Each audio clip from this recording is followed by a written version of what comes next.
Can somebody grab that table for me real quick? Hey, can we just give one more hand clap for Jesus? Can we just celebrate what God is doing in our church? Thank you so much, Leah. That's awesome.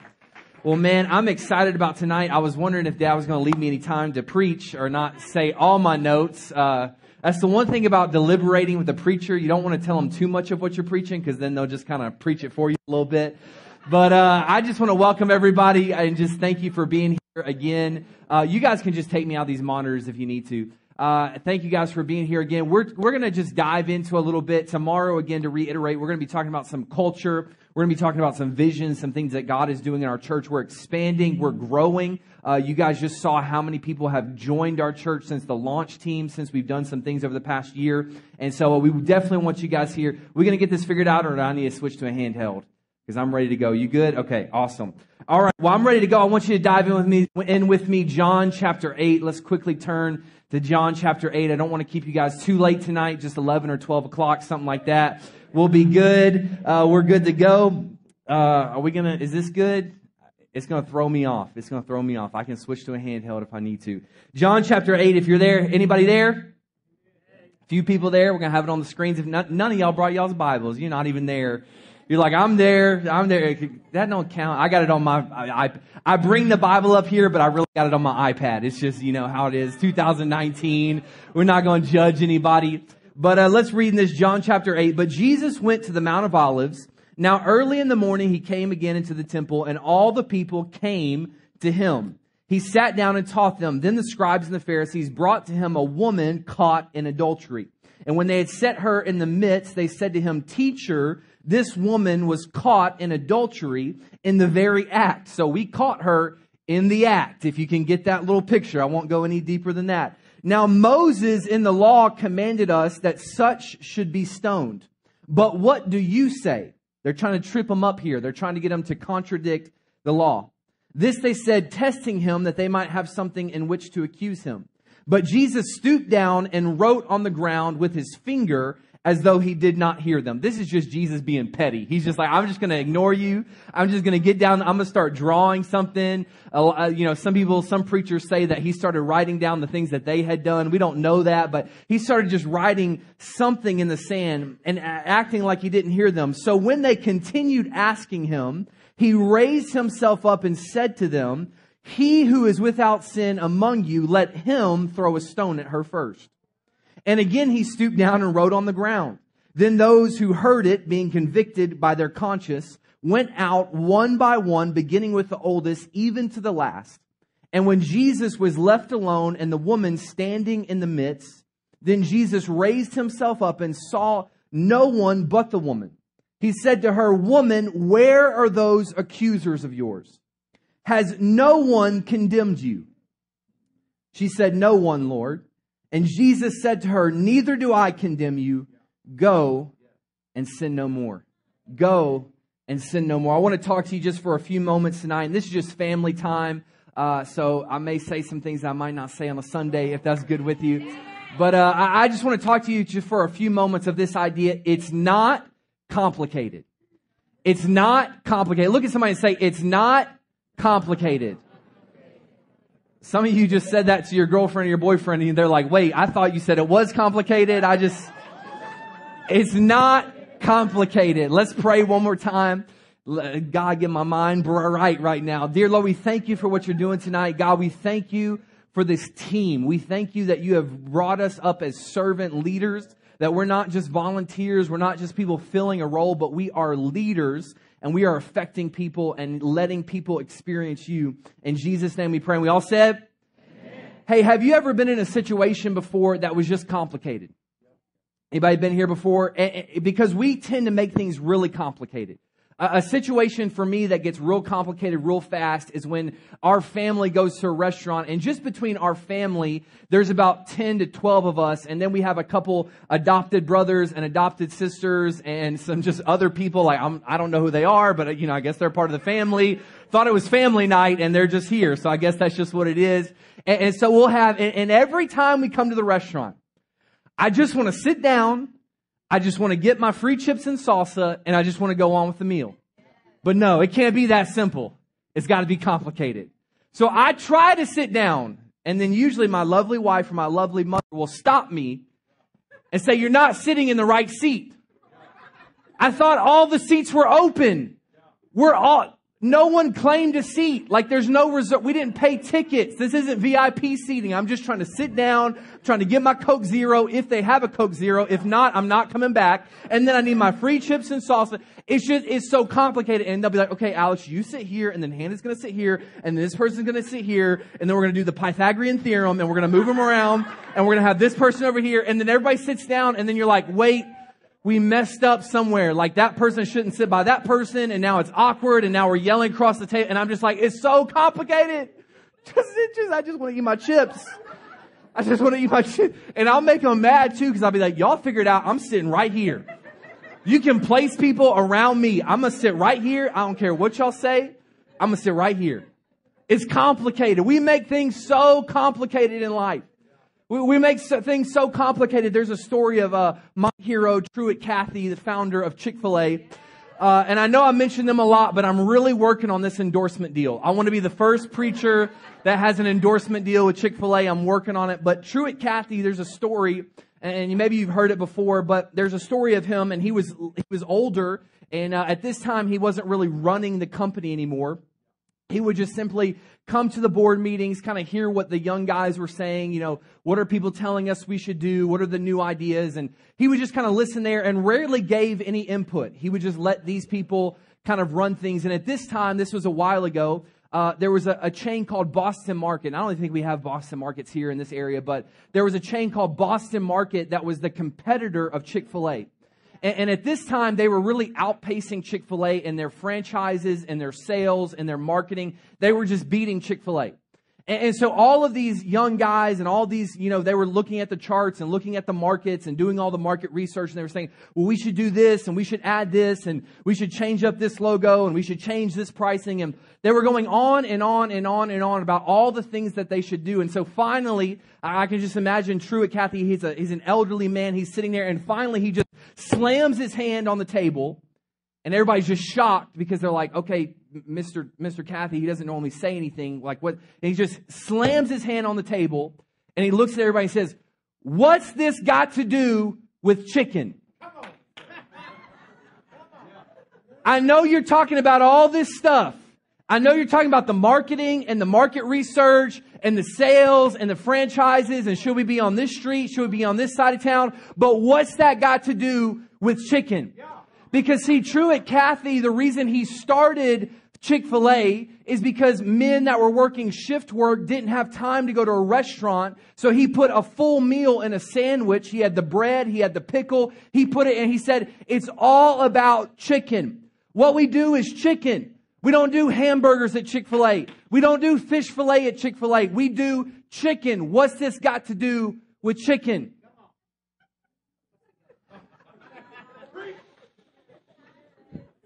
So what's this got to do with church? I know is what you're asking yourself.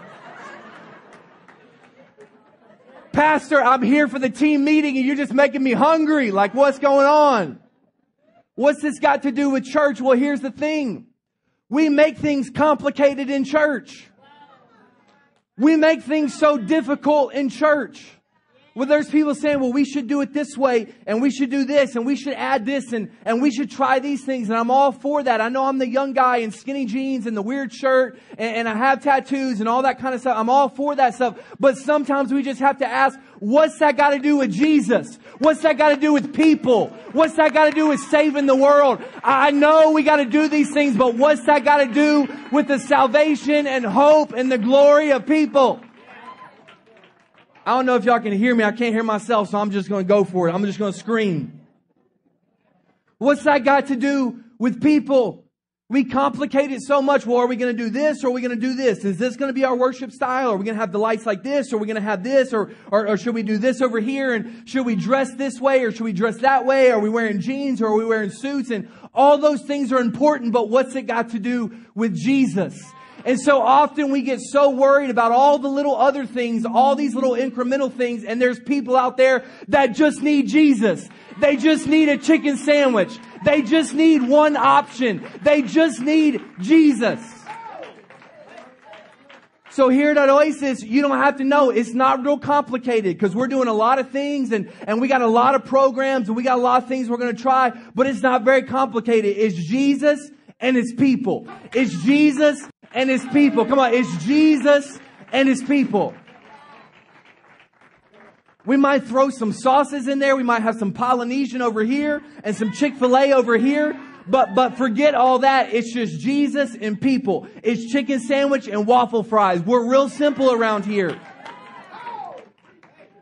Jesus is our message. We have these wristbands, and if you haven't got one of these wristbands, these are exclusive just to you. We got these just for you. You're welcome. They were expensive. We got them shipped in. We're all, you're welcome and Merry Christmas. But we got this wristband, and it says, Jesus is our message. People are our heart. Jesus is our message. People are our heart. And we operate on 6 core values here at Oasis Church. But the first 2, and really the most important, are Jesus and people. Because if you don't get Jesus and people, then you can't get prayer, generosity, servant leadership, all these other things if you don't have Jesus and people. So what we talk about Jesus is our message. You can go ahead and throw that up. Our value says this: the purpose of Oasis Church is to share the hope of Jesus. That's our purpose. Purpose isn't to build buildings. Our purpose isn't to do social justice acts. Our purpose isn't to make records and make a name for ourselves and be popular on social media. No. Our purpose is to share the hope of Jesus. So all those other things are great, but it's the hope of Jesus. Jesus is our message. We want to experience Him, know Him, and share Him. Our purpose is to share the hope of Jesus.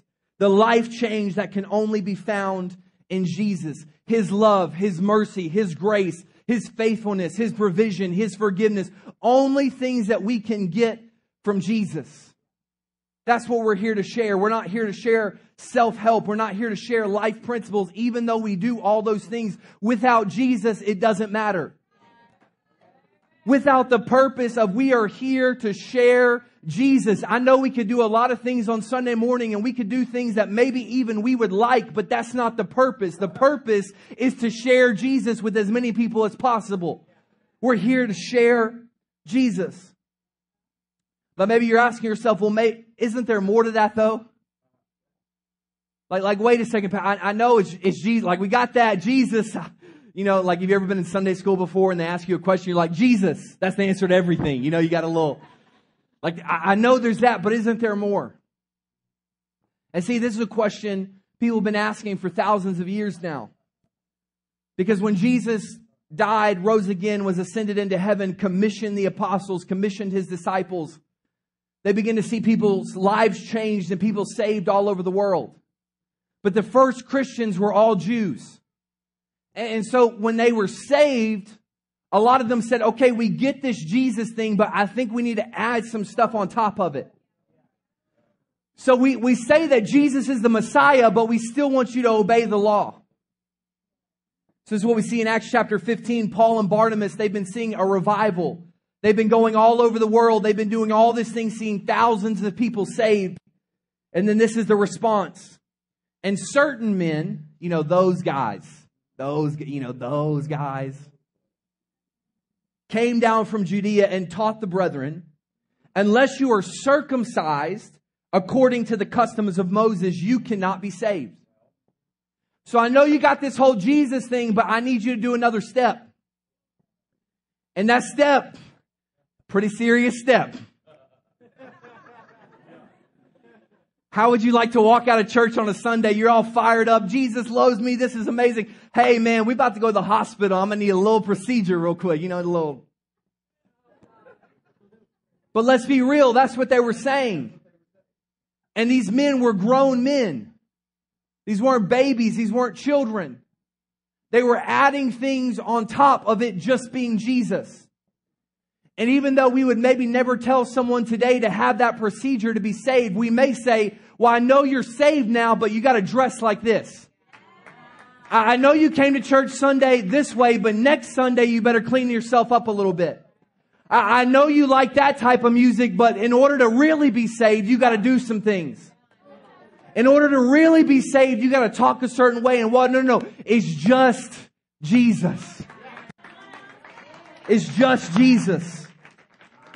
It's always only Jesus. We don't have to dress a certain way. We don't have to worship a certain way. We don't need to add anything on top of this gospel message other than it's Jesus. We're here to share the hope of Jesus, the message of Jesus.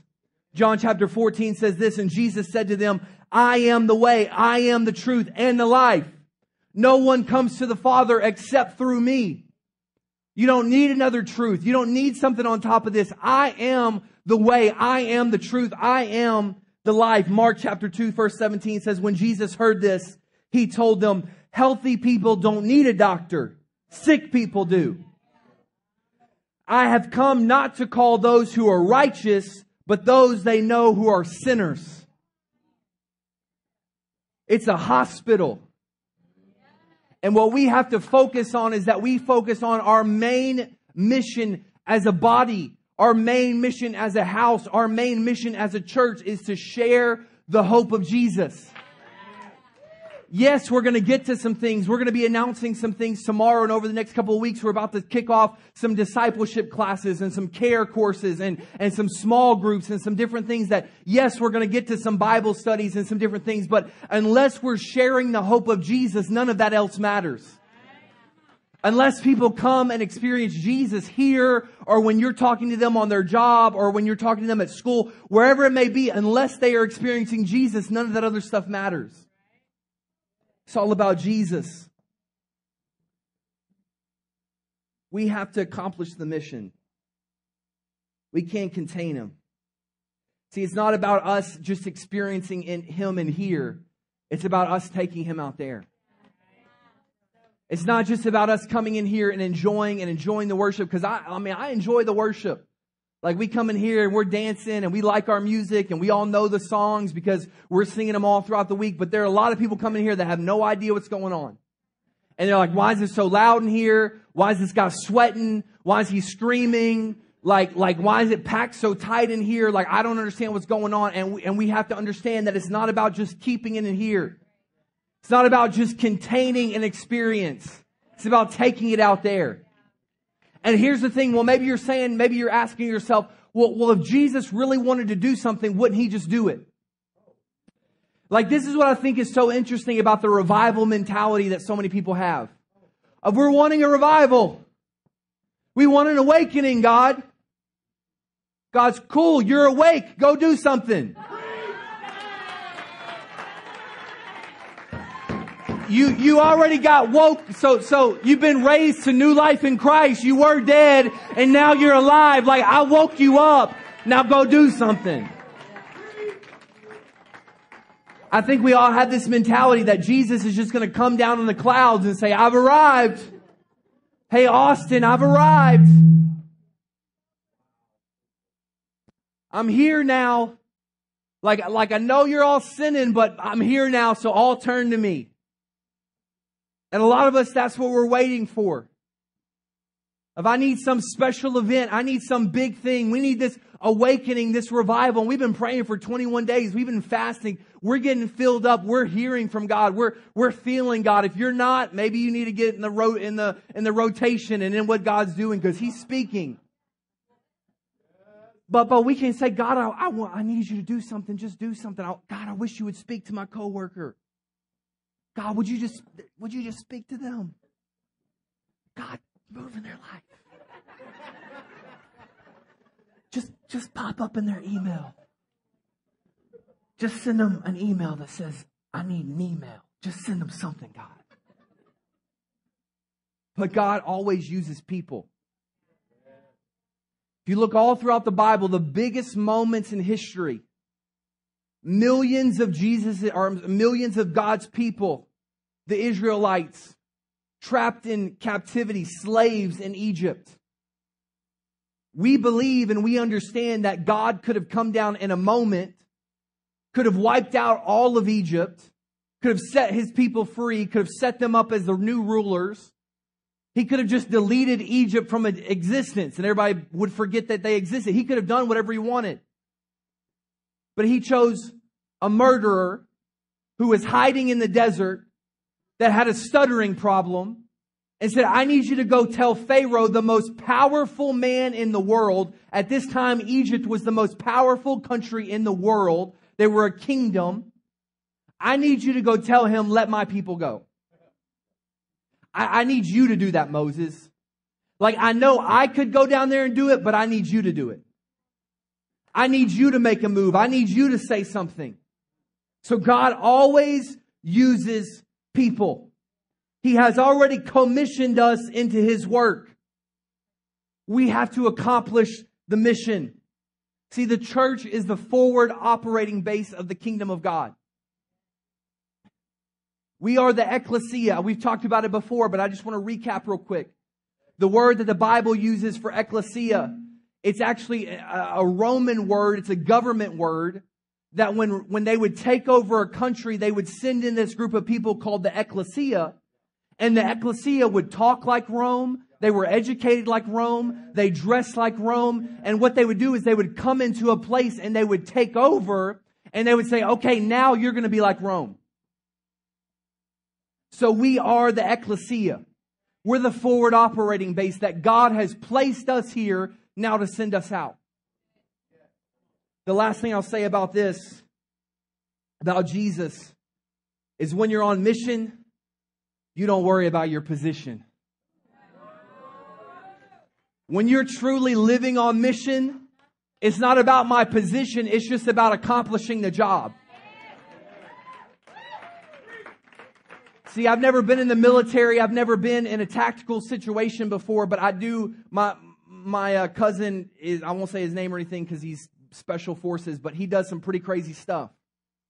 And each man in his unit, they only go together. They never split them up. They've been training together for years. And they each have their own role. And when they're out in the middle of the battlefield and when they're facing insurgents and when they're taking out high value targets and all these different things, he doesn't stop in the middle of the mission and say, hey, I don't really like my position right now. Like, hey, I know I'm an engineer, but I'd really rather be this thing over here. Because if he doesn't fill his position, then everyone else gets messed up too. And they're not able to accomplish the mission because he's worried about his position. And see, our mission is about Jesus. Can somebody give me a handheld? I'm about to preach my voice out.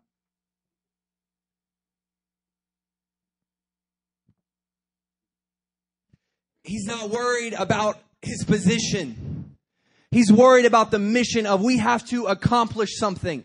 And I think one of the biggest things that has messed the church up is we get so worried about our position, whether it's us personally or our position as a church. Are we the biggest church in town? Are we the newest church in town? Are we the coolest church in town? And God's saying, I don't care about your position. I care about my mission. I care about people that need to experience Jesus. My life is my mission. So it doesn't matter where you put me, I'm on mission.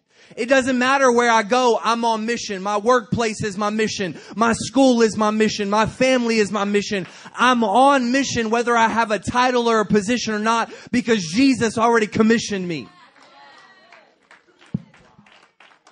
So Jesus is our message. It's all about Jesus. And I know this may be a refresher for some of you, but we can never get focused on all the things that we want to do and all the things that we want to accomplish and all the things that we like and forget that our main goal is Jesus.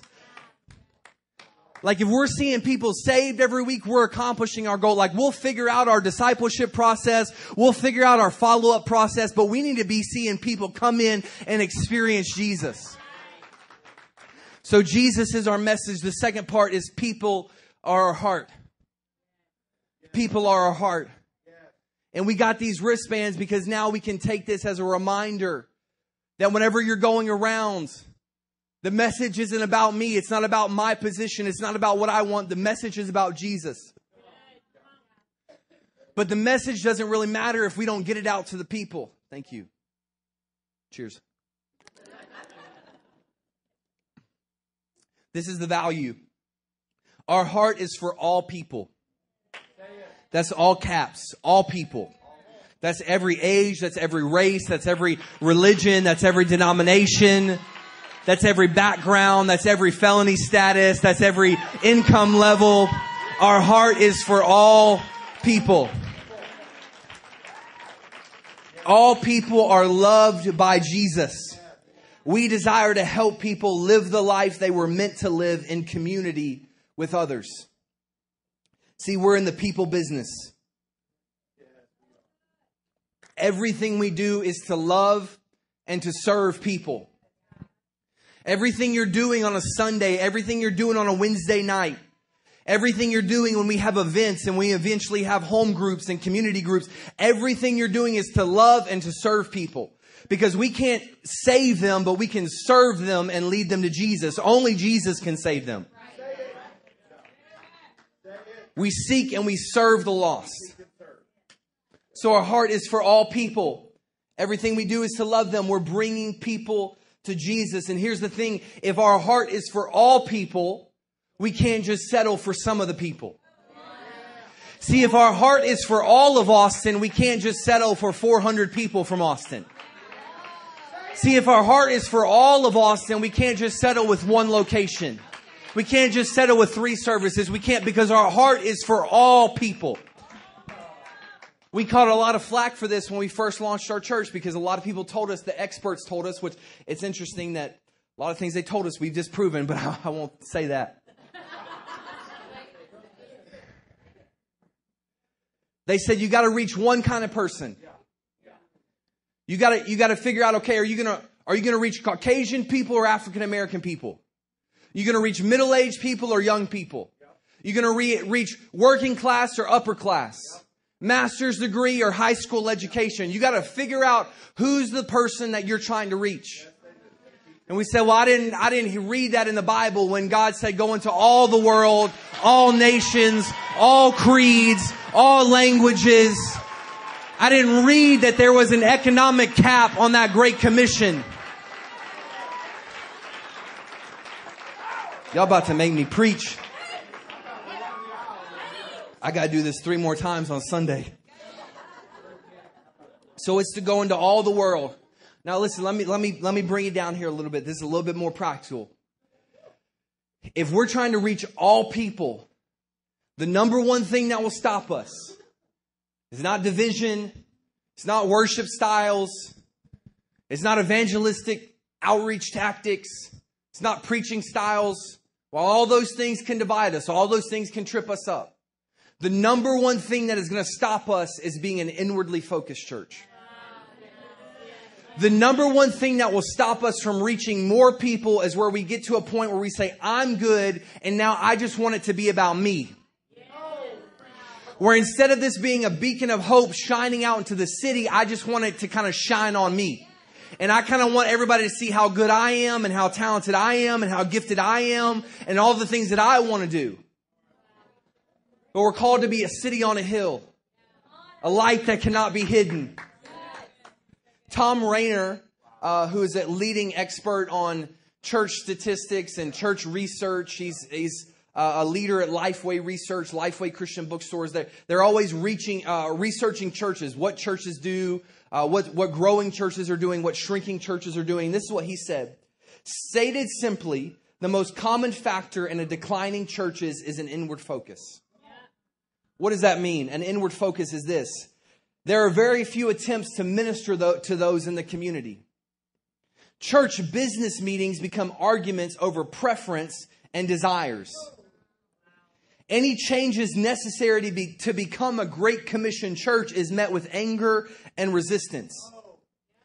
Culture is seen as the enemy instead of an opportunity for believers to become salt and light. And then this is the one that probably we've all experienced before. The past becomes the hero. The past becomes the hero. I'm so excited for the things that God's done. I'm so thankful for the Great Awakenings. I'm so grateful for Azusa Street. I'm so grateful for the Toronto Outpouring and the Jesus People movement. I'm so grateful for those things. But what can happen is we can just become a museum and we just start reliving the same things over and over and over again. And even as a 2.5-year-old church, it's easy for us to look back even now and be like, man, we grew so fast. We went from 0 to like 400 in like 2 years. Man, that's crazy. Wasn't that so cool? We were a part of that. We did that. Wasn't that awesome? But now we got a pretty good worship team, and we got a pretty good kids ministry, and we're doing some outreach stuff now, and we're doing all these different things now. And so we're kind of good now.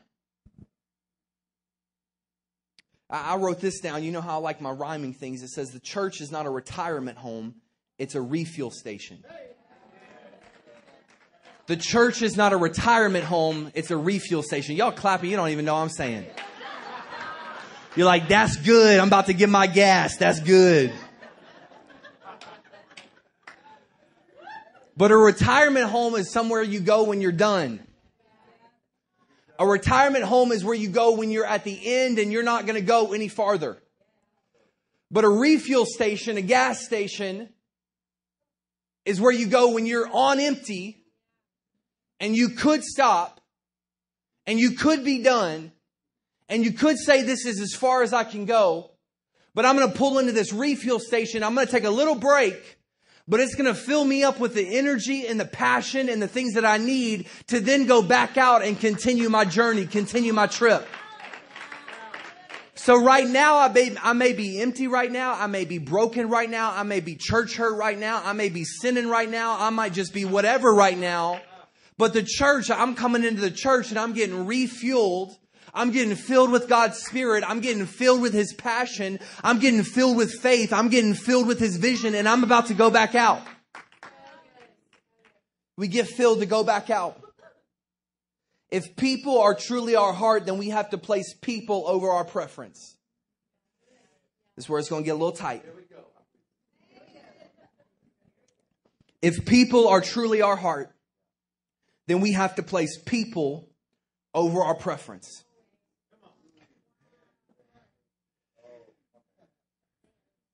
We'll just let that sink in for a little bit. Just let that marinate on you a little bit. If people are our heart, we have to put people over our preference. And see, we have a lot of preferences. When we come into a church, and I understand there's y'all don't know this about me. I like gospel music. I love some gospel music. I love a little jig. What do you think I listen to before I preach? You think I could listen to some "Here I am to work" and then come up here and preach like this? Come on. Come on. But there are some things, even as pastors and even as leaders, even when we started Oasis, there were preferences that we had. That we said we have to put our preferences aside to reach people.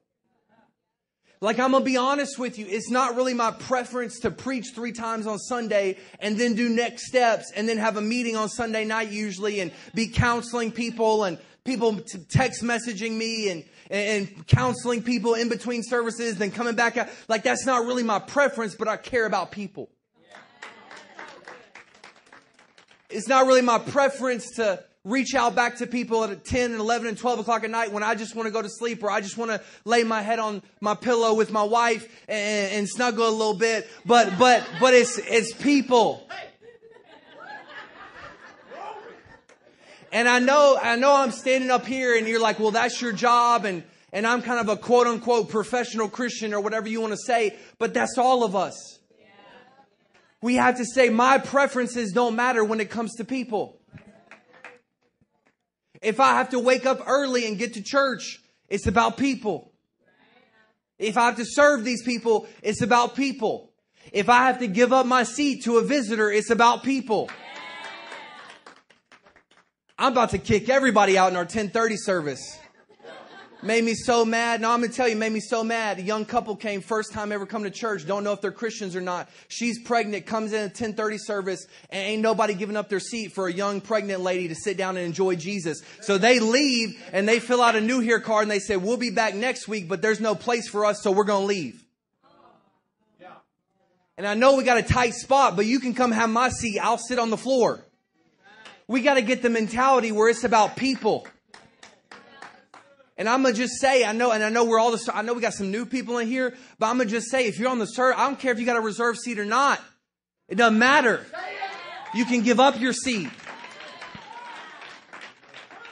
We sit up here because it makes sense for us to walk on and off the stage. That's when we got a few reserved seats up here. But we'll get up from those. We've done it before because it's about people. It's about people. It's not about our preferences. We'll go out to the lobby. Ashley just said we'll go out to the lobby. And I don't know what we're going to do, but I've said it once and we'll say it again and we'll say it before. I don't know how I'm going to do it, how Dad's going to do it. We'll get some throat coat. We'll figure something out. But if we got to do 4 services, if we got to do 5 services, if we got to do 2 campuses, whatever we got to do, if we got to have overflow in the HQ, whatever we got to do, we're going to keep reaching people because it's about people. Because what I want to stir up in here tonight and what I want to build your faith on is people, when they are coming in here, they are literally dying. They are hopeless. They are suicidal. There are young women that had abortions weeks ago and are now going through all these emotions and all these different things and don't know what to do. There are people on the verge of divorce and they don't know where to turn, so they're coming to church. So please, for the love of God, let us have a seat for somebody that's coming in to experience Jesus.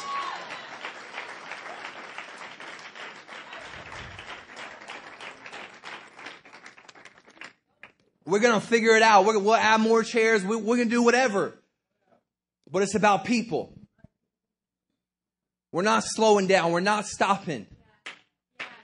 We had the pastor that was here speaking on Sunday. Many of you were here. Incredible job. Incredible pastor from Mississippi. And he met with some of our leadership team on Sunday night and began to show us the curve of what most people do. You begin to hit your acceleration, and then the bell curve, you begin to decline. You settle. You plateau. And so what you have to do is at the hardest point, that's when you have to push even harder. When you're going up in the air, when you're breaking through as a rocket, when you begin to break through the air, when you begin to break through the upper atmosphere, it's the point of the most strain. And when everything feels like it's about to fall apart and the ship is cracking and there's fire all around you and there's sparks going off, but you just got to keep pushing through. So we're going to keep pushing through.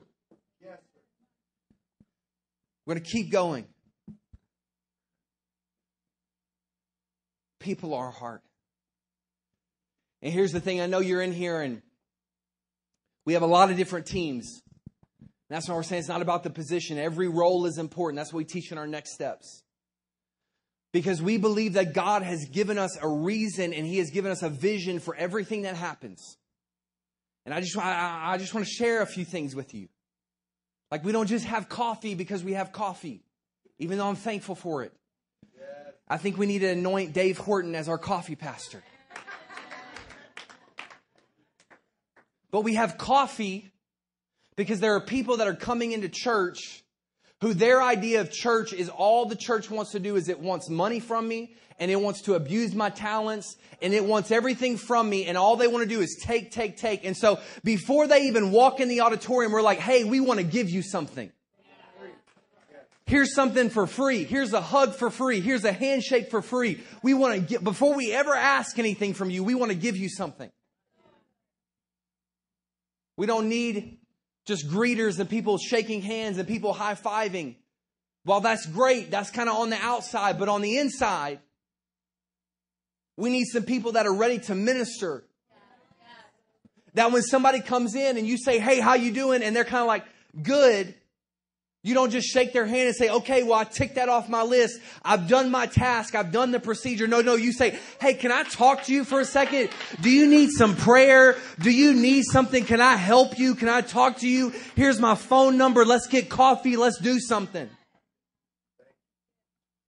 We need ministers. We've been swapping around this story about a church in Dallas that it was specifically a young adult ministry. And when the new young adult pastor came in, all the serve team, they had a real bad culture where it was all just about, I'm coming in, I'm a greeter, this is all I do, and I don't care about anybody else. I'm just shaking hands. I'm not going to talk to anybody, and not picking on our greeter team, just using this for an example.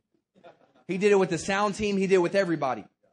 Because people were coming in with the attitude of, I'm here to fill a role. I'm here to do a job. I'm here to tick this off of, okay, I was a good Christian this week. I went to church. I served in a service. And so he fired everybody. And he said, hey, I don't need any greeters.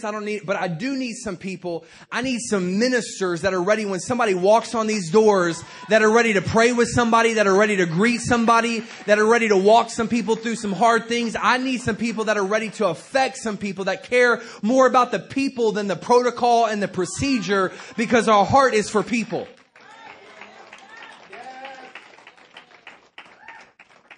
And if we could have some worship team come back. I know we don't have just a full band, maybe some keys or something like that so I can sound spiritual.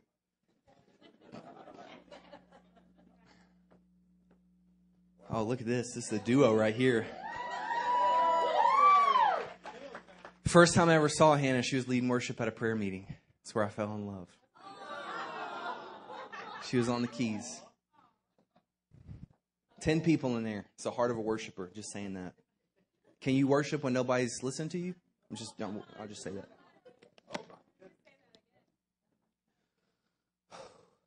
People are not a problem to be solved.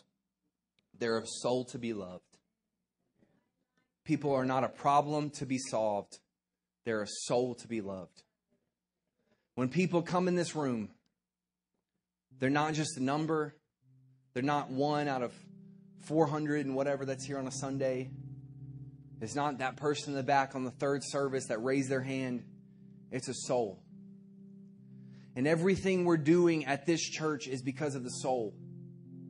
Yes, we want them to feel accepted. We want them to feel loved.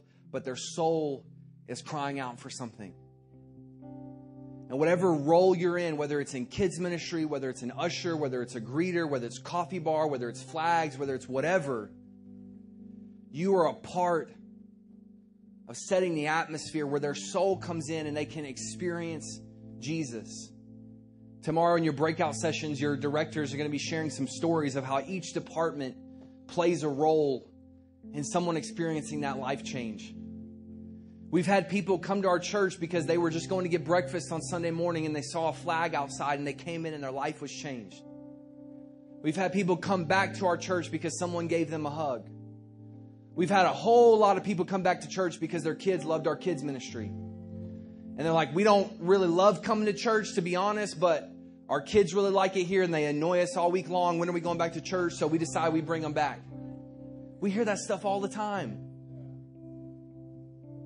So how are you going to tell me that it's not important that we have a safe, clean kids ministry when kids are giving their heart to Jesus and they're worshiping and they're remembering Bible verses and their parents are coming back and their parents are meeting other parents that have young kids and they're going out on play dates and God's working in their life? It's all important. But it's going to take all of us to accomplish this mission. See, we've got a vision for this year, and we're going to talk about it on Sunday, but we were just like, there's not really a new vision. Like, yeah, we want to build this building and all this stuff, but that's just all because we're doing the vision. It's all because people are coming being saved, they're being transformed, they're being baptized, they're being discipled, and then they're being sent back out and they're loving on people. But it's going to take all of us, because you know what most people think about us? Most people, they don't think about church, a bunch of loving people. All of you in here, so loving, so accepting. They can think about, if I go to church, what am I going to wear? Who's going to judge me? Do I have to wear a long sleeve shirt to cover up my tattoos? Do I need to wear a hat because I have a weird haircut or I have a different color hair? It's not really funny. I mean, you invite somebody to church, that's usually the first thing they say. I don't belong in church. Why not? Well, I made a bunch of mistakes. Cool. I'm one of the pastors and I made a mistake like 3 seconds ago. So, but what do I wear? What are you wearing right now? Like, are you clothed? Okay, wear that. Just wear something, please. Fingertips. Come on. Some of y'all know what I'm talking about, the old church.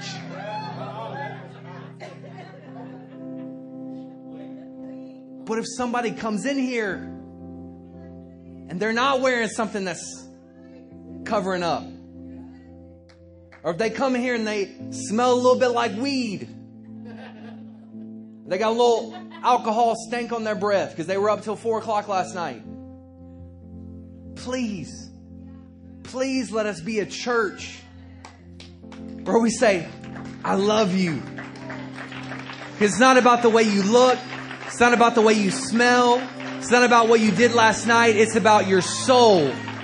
It's about a soul that needs to be loved, a soul that needs to meet Jesus. And Jesus isn't going to do it without us. He said, I sent you on the Great Commission. I've given you the Holy Spirit. That's your guide. That's your power. Now I need you to go out and accomplish this mission. Let's all stand together right now. It's trying to be done by 8:30. I'm 4 minutes over. Only 2 more hours to go. I'm going to have you stand for 2 hours. And I know this isn't crazy, but that's what we've been talking about. Man, we can have this vision. And, you know, even last year, like we talked about in our vision, I mean, it happened. Our message was perhaps the Lord, Jonathan and his armor bearer. We're going to do this. And if God's with us, it's going to happen. If not, we're going to die. That's kind of how we roll around here. Like, we'll just say we're going to do something. We say, well, it could be a huge failure, but let's see if God does something. And we said, perhaps the Lord, and we launched the third service at 5 p.m. Didn't quite work out. So we rearranged it. We launched the third service, and now it's filling up. We're going to be sending out emails tomorrow asking people, please come to our 9 o'clock or our 12 o'clock. If you're in here and you're attending the 10:30, please stop. Please go to one of the other services. Just saying, just ask you. Unless there's a work situation or some reason you have to, please. We see 10 to 15 families come every Sunday, and it's getting to the point where sometimes they come and they have to be turned away. And we got to figure it out. We got to do something, but we can't stop. We got to get down in our hearts that Jesus is our message. That's it. Like, you don't got to know all the Bible verses. You don't got to know how to theologically explain things. You just got to know, hey, have you heard about Jesus? See, Jesus is my message. Self-righteousness isn't my message. Get yourself right isn't my message. Clean yourself up before you come to God isn't my message. Jesus is my message. And people are a heart. So I'm just commissioning you tonight that whatever it takes to reach people, that's what we're going to do. And I'm going to just let you know. I know we're a very blended church, and we try to tote the line as much as possible. We do things for kind of us old, and I'm an old soul. I don't know if y'all know that, but I'm an old soul. I've been in church a long time. I've been in a lot of services. If you did the services that I've been, I'm about 82 years old in church years. I've been in a lot of prayer meetings. I've been at a lot of lunches with preachers that went 4 hours, and I'm just sitting there on my Game Boy, but then I get in trouble, so I just got to sit there and listen like... But we're just going to keep doing this. We're just going to keep, God, what are you speaking right now? What do we do? Do we go to another place? Do we build this new building? Do we go to a second location? We're talking about that right now. God's maybe aligning some things. God, are you going to give us another building in another suburb? Are you going to do these things for us? And I think God is saying, if you'll just keep me as the main thing, if you'll just keep saying, hey, it's all about Jesus. It's always only Jesus. I'm going to keep blessing you. If you just put your preferences aside, I know that you like when this person preaches, Pastor Jonathan. But maybe you let the young guy go a little bit.